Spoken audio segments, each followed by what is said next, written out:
अस्सलाम वालेकुम, मैं हूं शकील हैदर और आप देख रहे हैं हमारा फेसबुक और यूट्यूब चैनल बग्गा खोजी। इस वक्त दुनिया के अंदर मुसलमानों के हवाले से एक माइंड सेट है कि मुसलमान बहुत पीछे रह गए हैं तरक्की में, और मुसलमान जो हैं वो कभी भी आगे नहीं आ सकते हैं। जिसकी सबसे बड़ी वजह मुसलमान खास तौर पर ये समझते हैं कि जिसकी सबसे बड़ी वजह ये है कि जो कुफरिया ताकतें हैं वो बहुत ताकतवर है और ये मुसलमानों को आगे नहीं आने दे रही हैं, मुसलमानों को तरक्की नहीं करने दे रही हैं। अपनी साजिशों से मुसलमानों का इन्होंने जीना दो भर कर दिया है। ये एक हकीकत भी है, मगर उसके साथ साथ जितना कमज़ोर हम मुसलमान खुद को समझते हैं, हम कभी भी उतने कमज़ोर नहीं हैं। और हमारी कितनी ज़्यादा ताकत है इसका अंदाज़ा आप अपने पड़ोसी मुल्क अफ़गानिस्तान को देखकर लगा सकते हैं कि जिसके अंदर एक जानिब दुनिया की सबसे ज़्यादा तरक्की याफ्ता ममालिक की अफवाज थी, जदीद असला था, जदीद हथियार थे, लेकिन दूसरी जानिब उनके साथ जो लड़ने वाले थे वो आम लोग थे। वो ऐसे लोग थे कि जिनके पास सिर्फ कलमा तैयबा की, जिनके पास सिर्फ ईमानी ताकत थी, और वो उसके साथ अपने वतन को आज़ाद करवाने के लिए 20 साल तक लड़ते रहे। और लड़ाई के बाद 20 साल लड़ने के बाद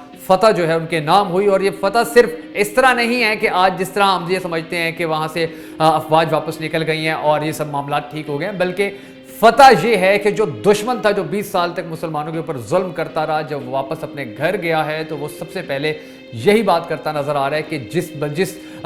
जिस तबके से, यानी कि मुसलमानों से हमारा पाला पड़ा था, वो हमसे बहुत ज़्यादा आगे हैं। और ये बात मैं नहीं कर रहा, ये बात बरतानिया के आर्मी चीफ कर रहे हैं। जी हाँ, बरतानिया के आर्मी चीफ से मीडिया के किसी नुमाइंदे ने सवाल किया इसी हवाले से कि आप अफगानिस्तान के अंदर इतना पैसा लगाया, MI6 ने वहाँ पर बहुत ज़्यादा काम किया, आप लोगों ने वहाँ पर मिलिट्री भेजी, मगर उसके बावजूद भी MI6 और दीगर जो खुफिया एजेंसियाँ वहाँ काम कर रही थी वो कैसे फेल हो गई। तो उन्होंने, यानी कि बरतानिया के आर्मी चीफ ने जवाब दिया कि वहाँ पर कोई एजेंसी फेल नहीं हुई थी, बल्कि वहाँ पर जो मेजर मसला था वो मसला ये था कि हमारी सोच, हमारी एजेंसियों की सोच, हमारी अफवाज की सोच जहाँ ख़त्म होती है वहाँ अफगानियों की उनकी सोच शुरू होती है, जो हमसे लड़ रहे थे। उनको पता था ये इलाके कैसे, उनको पता था पहाड़ों पे कैसे चढ़ के खड़ा होना, उनको पता था पहाड़ों के पीछे से कैसे वार करना, उनको पता था कि हमने कौन कौन से रास्ते इस्तेमाल करने हैं। हम अपनी जितनी सिक्योरिटी रखते थे, लेकिन उसके बावजूद भी इनको हर चीज़ का पता होता था। इनके पास हमसे ज़्यादा बेहतर इंटेलिजेंस का जो निज़ाम था वो था, और यही वजह थी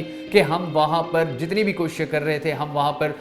वो इलाके फ़तह नहीं कर पाए थे कि जो फ़तह कर लेने चाहिए थे। इसके अलावा भी उन्होंने कहा कि इनकी जो हिकमत अमली थी वो ऐसी थी कि हम 20 साल में, यानी कि 20 साल के अंदर जितनी भी इनकी हिकमत अमली ली लड़ने की, वो ऐसी थी कि अब तक ही समझ नहीं आ रहा है कि ये कैसे कितने ज़बरदस्त तरीके से ये हमारा मुकाबला करते रहे। आज जब अफगानिस्तान से ये दुश्मन निकल चुका है, काफिर दुश्मन निकल चुका है, और उसके बाद ये इस तरह की बातें कर रहे हैं, तो अब हमें सोचना चाहिए, हमें कम से कम एहसास करना चाहिए कि हमारे पास जो ईमान की ताकत अल्लाह ने हमें दी है वो कितनी ज़्यादा है कि हमने दुनिया की सबसे बड़ी बड़ी अफवाज को भी शिकस्त दे दी है इतने पुरअशोब और इतने मुश्किल दौर के अंदर। तो ये जो फतह है मुसलमानों की, इस फतह को अब ना सिर्फ हमने अपने आने वाले वक्त के लिए एक मिसाल बनाना है, बल्कि दुनिया के अंदर बहुत जल्द आप देखेंगे कि अगर हालात ख़राब होते तो उसमें सबसे अहम किरदार पाकिस्तान का होगा। और पाकिस्तानियों के अंदर से ये जज्बा जो है जब ज़्यादा बाहर आएगा, पाकिस्तानियों को ट्रस्ट होगा, यकीन होगा हमें कि हम अल्लाह ताला को मानने वाले लोग हैं और हमें कोई शिकस्त नहीं दे सकते, तो फिर दुनिया की जो भाग दौड़ है,